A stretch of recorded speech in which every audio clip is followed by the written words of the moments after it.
ভাবতে খুব অবাক লাগে তুমি অন্য কারো, কার সাথে আজ বায়নাগুলো ভাগাভাগি করো।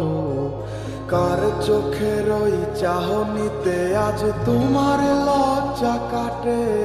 ওরে মেনে নিতে আজ পারছি না আমি তুমি অন্যের সাথে।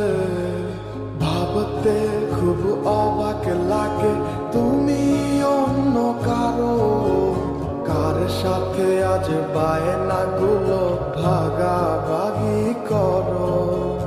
কার চোখের ওই চাহনিতে আজ তোমার লজ্জা কাটে। ওরে মেনে নিতে আজ পারছি না আমি তুমি অন্যের সাথে।